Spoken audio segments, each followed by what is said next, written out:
नमस्कार। दोपहर समाचार में आपका स्वागत है।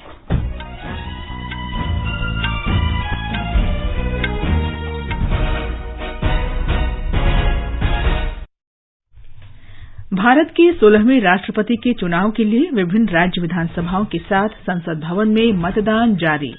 बृहस्पतिवार को मतगणना। संसद का मानसून सत्र आज से शुरू। बढ़ती कीमतों और अन्य मुद्दों पर विपक्ष के हंगामे के कारण संसद के दोनों सदनों की कार्यवाही दिन भर के लिए स्थगित।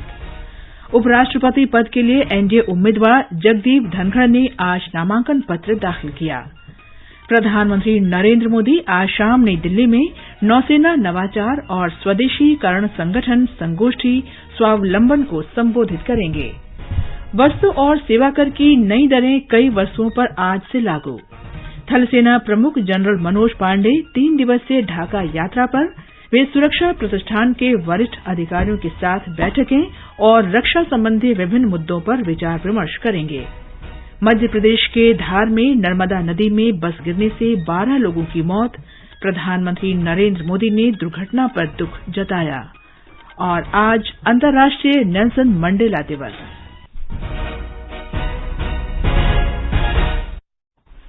दोपहर समाचार में नीलम मलकानिया के साथ मैं कनकलता। देश के 75वें स्वाधीनता दिवस समारोह के उपलक्ष्य में आजादी का अमृत महोत्सव के अंतर्गत सरकार अनेक गतिविधियों का आयोजन कर रही है। इस अवसर को जन उत्सव के रूप में मनाते हुए आकाशवाणी समाचार स्वाधीनता संग्राम और उसके गौरवशाली इतिहास पर विशेष प्रश्नोत्तरी कार्यक्रम प्रसारित कर रहा है। आज अमृत महोत्सव क्विज का 97वां प्रश्न। आज का प्रश्न है, किस स्वतंत्रता सेनानी ने ब्रिटिश राज के खिलाफ भारतीयों के आक्रोश और शिकायतों को स्वर देने वाले अंग्रेजी साप्ताहिक द क्रिसेंट की शुरुआत की थी? श्रोता अपने उत्तर व्हाट्सएप नंबर 8826546262 पर भेज सकते हैं या हमें इस पते पर ईमेल कर सकते हैं amritmahotsav@prasarbharati.gov.in। एक भाग्यशाली प्रतिभागी को विजेता चुना जाएगा और कल के समाचार प्रभात में उनके नाम की घोषणा की जाएगी। आजादी के 75 वर्षों का पर्व अमृत महोत्सव के पावन अवसर पर आकाशवाणी समाचार लेकर आया है अमृत महोत्सव क्विज। आप भी इस क्विज का हिस्सा बन सकते हैं। हमारे समाचार बुलेटिनों में पूछे गए स्वतंत्रता आंदोलन से जुड़े प्रश्नों का जवाब देकर। आपसे ये सवाल प्रत्येक सोमवार और मंगलवार को सुबह 8 बजे प्रसारित होने वाले बुलेटिन समाचार प्रभात में पूछे जाएंगे। श्रोता email Amrit Mahotsav quiz @prasarbharati.gov.in पर अपने जवाब भेज सकते हैं। आप अपने जवाब व्हाट्सएप नंबर 8826546262 पर भी भेज सकते हैं। विजेता का चुनाव सही जवाबों में से लकी ड्रॉ के माध्यम से होगा और इसकी घोषणा अगले दिन इसी बुलेटिन में की जाएगी। विजेता को प्रमाण पत्र के साथ एक उपहार भी दिया जाएगा। साथ ही विजेता का नाम हमारे ट्विटर हैंडल पर भी फ्लैश होगा। तो आइए मनाएं आजादी के 75 वर्षों का पर्व अमृत महोत्सव आकाशवाणी समाचार के साथ।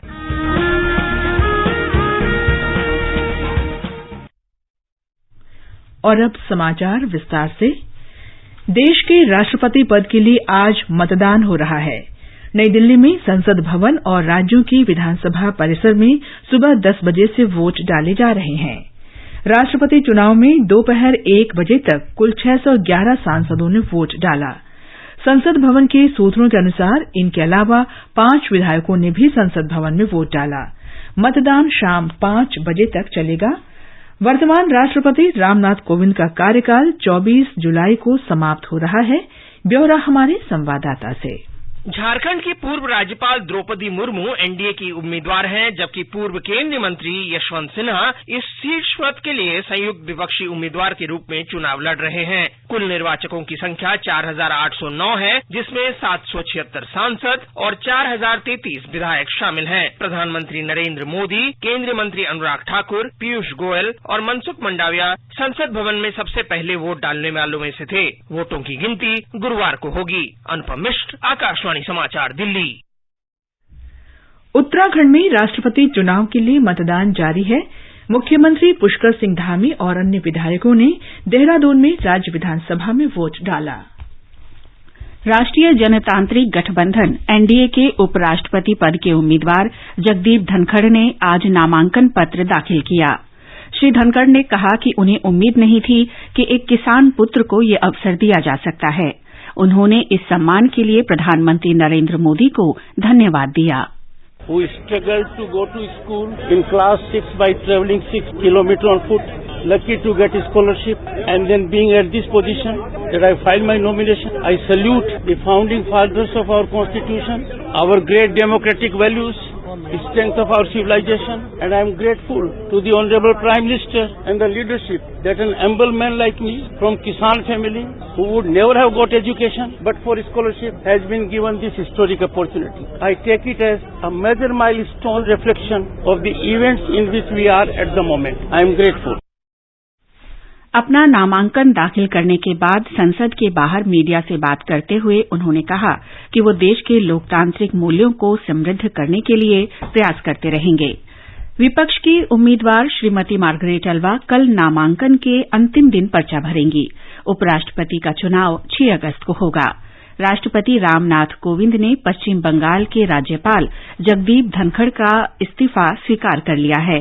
श्री कोविंद ने मणिपुर के राज्यपाल ला गणेशन को पश्चिम बंगाल के राज्यपाल का अतिरिक्त प्रभार दिया है। संसद का मानसून सत्र आज से शुरू हो गया है। ये 12 अगस्त तक चलेगा। 26 दिन के सत्र में 18 बैठकें होंगी। इस दौरान चर्चा और विचार के लिए 32 विधायी कार्य तय किए गए हैं। बढ़ती कीमतों और अन्य मुद्दों पर विपक्ष के हंगामे के कारण संसद के दोनों सदनों की कार्यवाही दिन भर के लिए स्थगित कर दी गई। राज्यसभा की कार्यवाही महंगाई और जीएसटी वृद्धि के मुद्दे पर विपक्षी सदस्यों के हंगामे के कारण दिन भर के लिए स्थगित कर दी गई।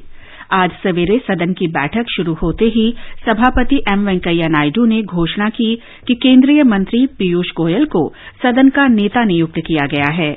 श्री नायडू ने कहा कि पिछले 5 वर्षों में सदन की कार्यवाही 57% आंशिक रूप से या पूरी तरह से बाधित हुई। हालांकि उन्होंने सदस्यों से सदन की कार्यवाही सुचारू ढंग से चलाने का आग्रह किया।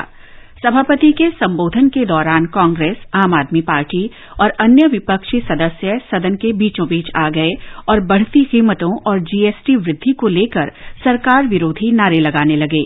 हंगामा जारी रहने पर सभापति ने सदन की कार्यवाही दिन भर के लिए स्थगित कर दी। इससे पहले 28 नवनिर्वाचित सदस्यों को शपथ दिलाई गई। सदन ने जापान के पूर्व प्रधानमंत्री शिंजो आबे, संयुक्त अरब अमीरात के पूर्व राष्ट्रपति शेख खलीफा बिन जायद अल नहयान और पिछले सत्र के बाद दिवंगत हुए सदन के 3 पूर्व सदस्यों को भी श्रद्धांजलि दी। उनके सम्मान के प्रतीक के रूप में 2 मिनट का मौन भी रखा गया। लोकसभा में आज सुबह सदन की कार्यवाही शुरू होते ही लोकसभा अध्यक्ष ने दिवंगत पूर्व सदस्यों को श्रद्धांजलि दी। सदस्यों ने 2 मिनट का मौन भी रखा। सदन में संयुक्त अरब अमीरात के पूर्व राष्ट्रपति शेख खलीफा बिन जायद अल नहयान, केन्या के पूर्व राष्ट्रपति मवाई किबक और जापान के पूर्व प्रधानमंत्री शिंजो आबे को भी श्रद्धांजलि दी गई। सदन में नवनिर्वाचित 3 सदस्यों रामपुर से घनश्याम सिंह लोधी, उत्तर प्रदेश के आजमगढ़ से दिनेश लाल यादव निरहुआ और पश्चिम बंगाल के आसनसोल से शत्रुघ्न प्रसाद सिन्हा को शपथ दिलाई गई। प्रधानमंत्री नरेंद्र मोदी ने विश्वास व्यक्त किया है कि संसद का मानसून सत्र उपयोगी और सार्थक होगा। मानसून सत्र प्रारंभ होने से पहले एक वक्तव्य में प्रधानमंत्री ने कहा कि संसद खुले मन से संवाद का एक मंच है। उन्होंने सभी सांसदों से हर विषय पर गहराई से चर्चा करने का आग्रह किया। राष्ट्र में नई ऊर्जा भरने के लिए निमित्त बने, उस अर्थ में ये सत्र भी बहुत महत्वपूर्ण है। ये सत्र इसलिए भी महत्वपूर्ण है कि इसी समय राष्ट्रपति पद और उपराष्ट्रपति पद के चुनाव हो रहे हैं। आज मतदान भी हो रहा है और इसी कालखंड में देश को नए राष्ट्रपति, नए उपराष्ट्रपति, उनका मार्गदर्शन प्रारंभ होगा। हम हमेशा सदन को संवाद का एक सक्षम माध्यम मानते हैं। प्रधानमंत्री ने कहा कि सदन में चर्चा और आलोचना तथा विस्तृत विश्लेषण से नीतियां बनाने और फैसले लेने में सार्थक मदद मिलती है। श्री मोदी ने कहा कि ये समय अत्यंत महत्वपूर्ण है क्योंकि हम आजादी का अमृत महोत्सव मना रहे हैं। ये कालखंड एक प्रकार से बहुत महत्वपूर्ण है। ये आजादी के अमृत महोत्सव का कालखंड है। 15 अगस्त का विशेष महत्व है और आने वाले 25 साल के लिए देश जब शताब्दी मनाएगा तो हमारी 25 साल की यात्रा कैसी रहे, हम कितनी तेज गति से चले, कितनी नई ऊंचाइयों को पार करें, इसके संकल्प लेने का एक कालखंड है और उन संकल्पों के प्रति समर्पित होकर के देश को दिशा देना। सदन देश का नेतृत्व करे, सदन के सभी माननीय सदस्य राष्ट्र में नई ऊर्जा भरने के लिए निमित्त बने, उस अर्थ में ये सत्र भी बहुत महत्वपूर्ण है। ये समाचार हमारी वेबसाइट newsonair.com/hindi और हमारे mobile app news on AIR पर भी उपलब्ध हैं। सुनो ना, हाँ? सोच रहा हूँ अपना बिजनेस क्यों न बढ़ा लूं। तो रोका किसने है? हाँ? रोका तो किसी ने नहीं, पर समझ नहीं आ रहा कि मदद किससे मांगूं। मुझसे। तुमसे? तो अच्छा बताओ फिर। आकाशवाणी है ना, मैंने सुना है उसका नेटवर्क देश भर में फैला है। पर उससे मेरा क्या फायदा? देखो, फायदा है, जिस शहर में चाहो विज्ञापन की मदद से उपभोक्ताओं तक पहुंच जाओ। पर अब ये भी तो बता दो कि आकाशवाणी से संपर्क कैसे करूं? बहुत आसान है, मैं बताती हूँ। नंबर नोट करो, 870-001-4242। ओ 870-001-4242। लो अभी फोन लगाता हूँ 870-001-4242 पर।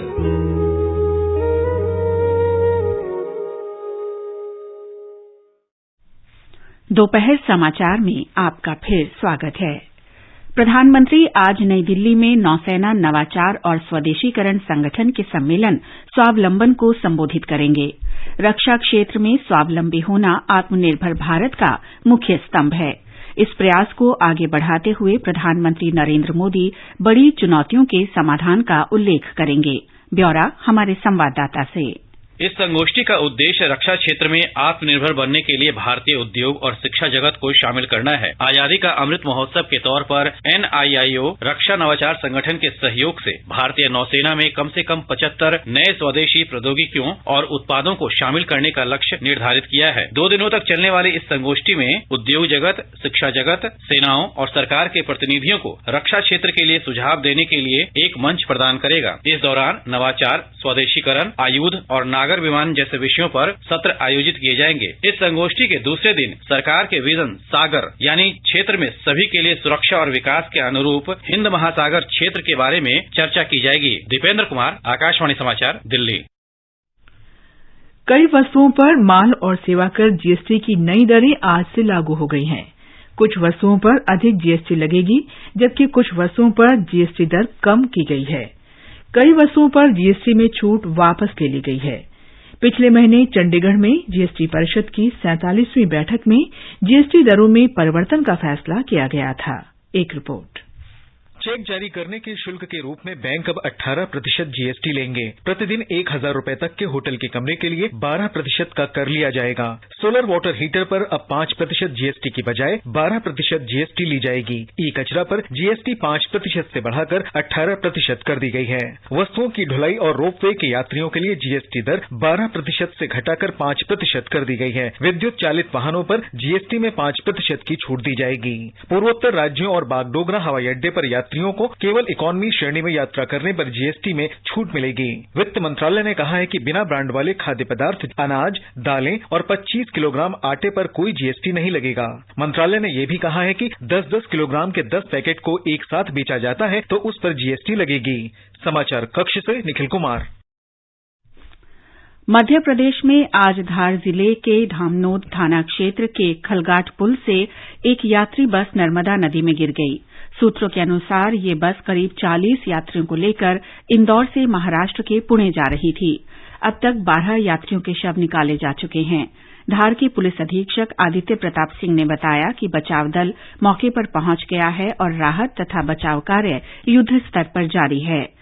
मुख्यमंत्री शिवराज सिंह चौहान ने इस हादसे पर दुख जताते हुए जिला प्रशासन को यात्रियों और उनके परिवारों को हर संभव मदद मुहैया कराने के निर्देश दिए हैं। प्रधानमंत्री नरेंद्र मोदी ने दुर्घटना में मरने वाले लोगों के प्रति दुख व्यक्त किया है। एक ट्वीट में श्री मोदी ने कहा कि उनकी संवेदनाएं मृतकों के परिजनों के साथ हैं।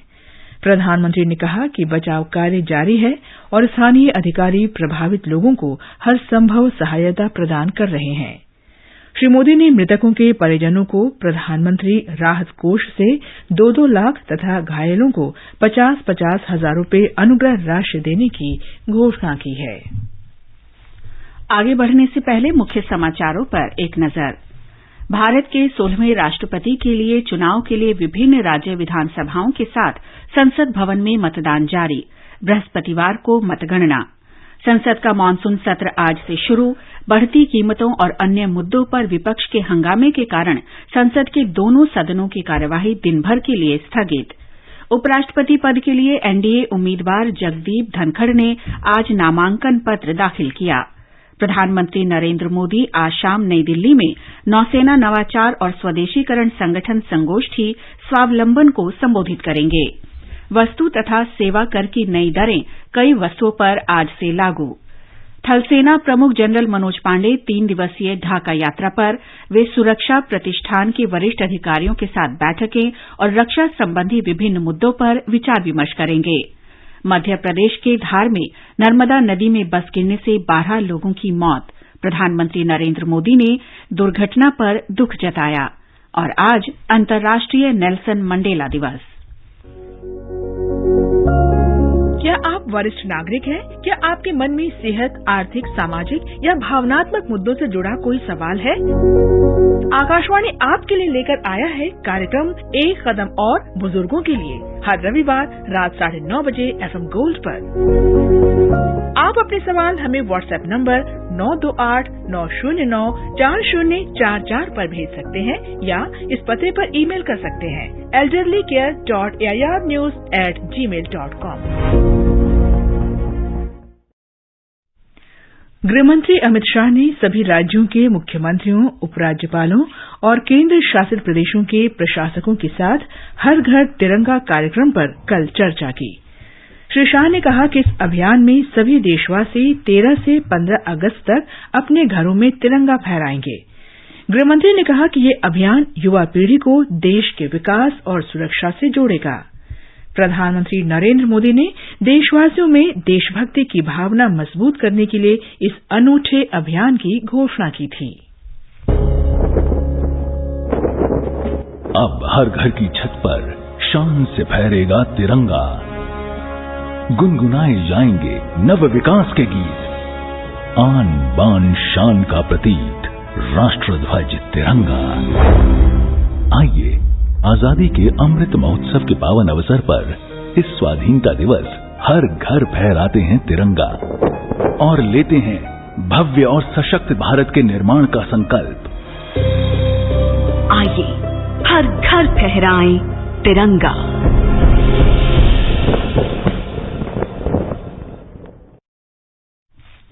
आकाशवाणी समाचार की विशेष प्रस्तुति धरोहर में स्वतंत्रता आंदोलन के उन भाषणों, नारों और कविताओं से नई पीढ़ी को परिचित करवाया जाता है जिन्होंने आजादी के दीवानों में उत्साह का संचार किया था।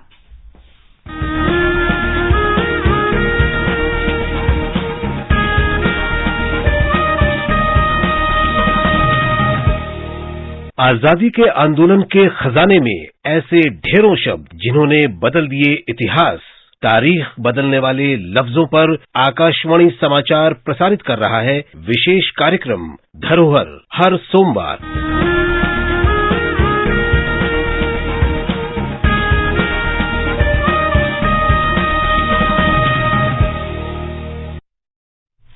आजादी का अमृत महोत्सव के अंतर्गत आइए अब सुनते हैं आकाशवाणी की विशेष प्रस्तुति आजादी का सफर। आजादी का अमृत महोत्सव।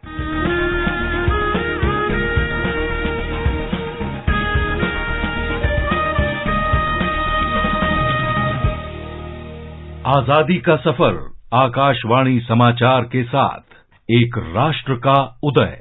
भारत का गौरवशाली स्वतंत्रता संग्राम आधुनिक विश्व के अब तक के सबसे महान संघर्षों में से एक है।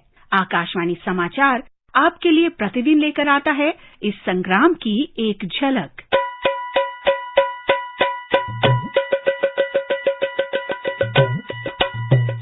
आज की इस कड़ी में हम समाज सुधारक तुकाराम भाऊराव साठे को याद करते हैं, जिनकी मृत्यु 18 जुलाई 1969 को हुई थी। वो अन्ना भाऊ साठे के नाम से लोकप्रिय थे। उन्होंने संयुक्त महाराष्ट्र चळवळ में महत्वपूर्ण भूमिका निभाई।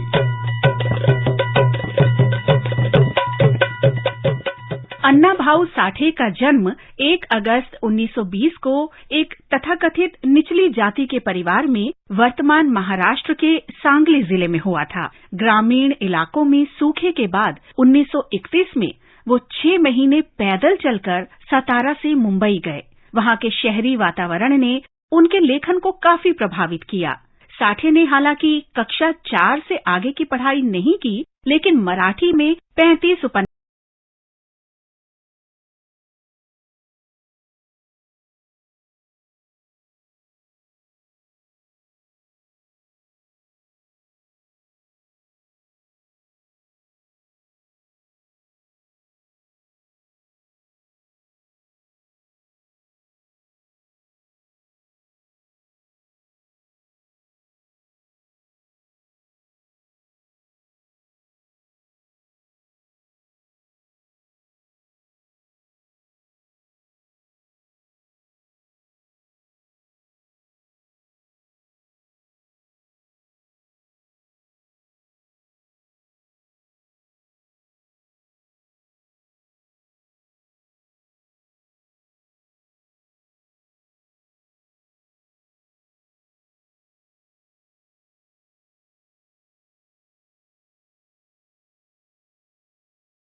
अन्ना भाऊ ने इंडियन पीपुल्स थिएटर एसोसिएशन और संयुक्त महाराष्ट्र आंदोलन में महत्वपूर्ण भूमिका निभाई थी। वो बाबा साहब डॉक्टर भीमराव आम्बेडकर की शिक्षाओं से प्रभावित थे और उन्होंने अपनी कहानियों का उपयोग श्रमिकों के जीवन के अनुभवों को बताने के लिए किया। अन्ना भाऊ मरते दम तक समाज की भलाई के लिए काम करते रहे। आकाशवाणी समाचार इस महान समाज सुधारक को नमन करता है।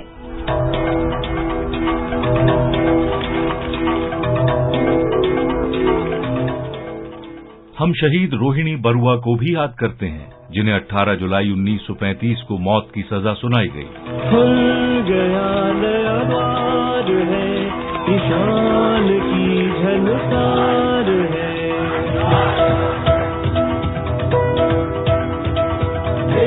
सलामी आसमां बादलों में धार। रोहिणी बरुआ ने चटगांव शस्त्रागार छापे में भाग लिया था। बरुआ ने ब्रिटिश पुलिस के एक अत्याचारी सब इंस्पेक्टर की हत्या कर दी थी। इसके लिए उन्हें बंकिम चंद्र सेन के साथ नोआपारा गांव में गिरफ्तार कर लिया गया और मौत की सजा सुनाई गई। रोहिणी बरुआ को 18 दिसंबर 1935 को फांसी पर लटका दिया गया। आकाशवाणी समाचार की श्रद्धांजलि।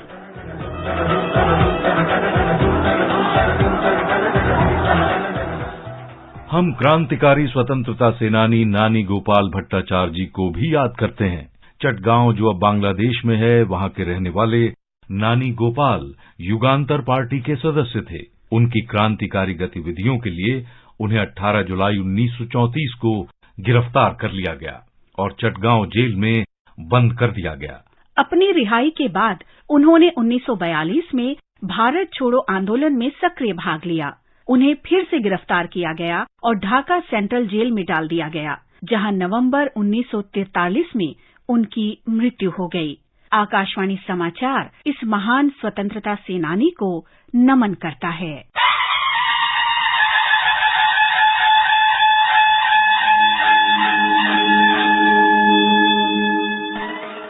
हम स्वतंत्रता कार्यकर्ता ईसुर सिंह को भी याद करते हैं, जिन्होंने 1857 में स्वतंत्रता के पहले युद्ध में भाग लिया। नवंबर 1858 में ईसुर सिंह को सश्रम 14 साल के कारावास की सजा सुनाई गई थी। 18 जुलाई 1859 को अंडमान द्वीप समूह में कारावास के दौरान उनकी मृत्यु हो गई।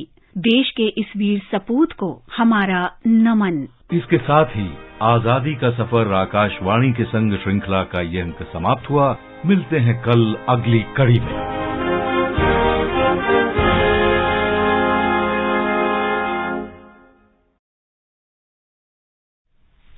ये समाचार आकाशवाणी से प्रसारित किए जा रहे हैं।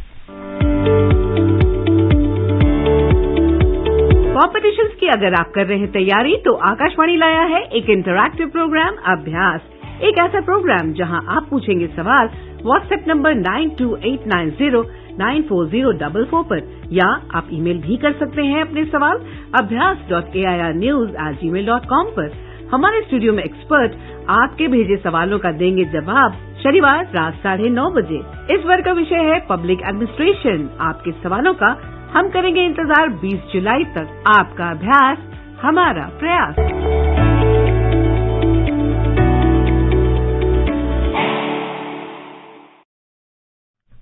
ये आकाशवाणी है। थल सेना प्रमुख जनरल मनोज पांडे बांग्लादेश की 3 दिन की यात्रा पर कल शाम ढाका पहुंचे। हमारे संवाददाता ने बताया है कि जनरल पांडे आज शिखा अनिर्बाण में 1971 के बांग्लादेश मुक्ति संग्राम के सेनानियों को श्रद्धांजलि देने के साथ ही कई अन्य कार्यक्रमों में भाग लेंगे। थल सेना प्रमुख जनरल मनोज पांडे आज बांग्लादेश सुरक्षा प्रतिष्ठान के वरिष्ठ अधिकारियों के साथ बैठक करेंगे और रक्षा संबंधी विभिन्न मुद्दों पर विचारों का आदान प्रदान भी करेंगे। वे बांग्लादेश के राष्ट्रपिता बंगबंधु शेख मुजीबुर रहमान स्मारक संग्रहालय धानमंडी जाकर उन्हें श्रद्धांजलि देंगे। दौरे के दूसरे दिन थल सेनाध्यक्ष defence services command and staff college Mirpur के छात्रों और फैकल्टी को संबोधित करेंगे। इसके बाद वे मीरपुर में बंगबंधु सैन्य संग्रहालय का दौरा करेंगे। सेना प्रमुख बनने के बाद जनरल मनोज पांडे का यह पहला विदेश दौरा है। सेना प्रमुख की यात्रा दोनों देशों की सेनाओं के बीच द्विपक्षीय संबंधों को और गहरा करेगी और भारत तथा बांग्लादेश के बीच रणनीतिक मुद्दों पर घनिष्ठ समन्वय और सहयोग को और भी मजबूत करेगी। राजेश झा, आकाशवाणी समाचार, ढाका। जम्मू कश्मीर में 4740 अमरनाथ यात्रियों ने खराब मौसम के बीच आज तड़के पहलगाम के नुनवान आधार शिविर से चंदनवाड़ी की ओर यात्रा शुरू की। शेषनाग, महागुन स्टॉप, पंचतरणी समेत सभी शिविरों से यात्रा आगे शुरू हुई। आज अंतर्राष्ट्रीय नेल्सन मंडेला दिवस है। ये दिवस नस्ली भेदभाव और मानवाधिकारों के हनन के खिलाफ दक्षिण अफ्रीका के पूर्व राष्ट्रपति नेल्सन मंडेला की 67 साल की लंबी लड़ाई के उत्सव के रूप में मनाया जाता है। आज का संस्कृति संदेश समर्पित है प्रसिद्ध फिल्म अभिनेता राजेश खन्ना को। आज 18 जुलाई है और पुण्यतिथि है फिल्म दुनिया के रोमांटिक हीरो जतिन अरोड़ा यानी राजेश खन्ना की। रूप तेरा मस्ताना, प्यार मेरा दीवाना। कहा जाता है कि 29 दिसंबर 1942 को जन्मे राजेश खन्ना हिंदी के पहले सुपरस्टार थे। जिस तरह आजकल टीवी के जरिए टैलेंट हंट किया जाता है, कुछ ऐसा ही हंट 1965 में यूनाइटेड प्रोड्यूसर्स और फिल्म फेयर ने किया था। नए हीरो की खोज के लिए हुए इस मुकाबले में 10,000 उम्मीदवारों में से एक राजेश खन्ना को चुना गया था। इसके बाद सबसे पहले जीपी सिप्पी ने उन्हें राज फिल्म के लिए साइन किया। 1969 में रिलीज हुई आराधना और दो रास्ते की सफलता के बाद राजेश खन्ना सुपरहिट हो गए और उन्हें सुपरस्टार घोषित कर दिया गया। ये रेशमी जुल्फें। बुलेटिन समाप्त होने से पहले अमृत महोत्सव क्विज का आज का प्रश्न फिर सुन लें। किस स्वतंत्रता सेनानी ने ब्रिटिश राज के खिलाफ भारतीयों के आक्रोश और शिकायतों को स्वर देने वाले अंग्रेजी साप्ताहिक द क्रेसेंट की शुरुआत की थी? अंत में मुख्य समाचार एक बार फिर। भारत के 16वें राष्ट्रपति के चुनाव के लिए विभिन्न राज्य विधानसभाओं के साथ संसद भवन में मतदान जारी। बृहस्पतिवार को मतगणना। संसद का मानसून सत्र आज से शुरू। बढ़ती कीमतों और अन्य मुद्दों पर विपक्ष के हंगामे के कारण संसद के दोनों सदनों की कार्यवाही दिन भर के लिए स्थगित। उपराष्ट्रपति पद के लिए एनडीए उम्मीदवार जगदीप धनखड़ ने आज नामांकन पत्र दाखिल किया। प्रधानमंत्री नरेंद्र मोदी आज शाम नई दिल्ली में नौसेना नवाचार और स्वदेशीकरण संगठन संगोष्ठी स्वावलंबन को संबोधित करेंगे।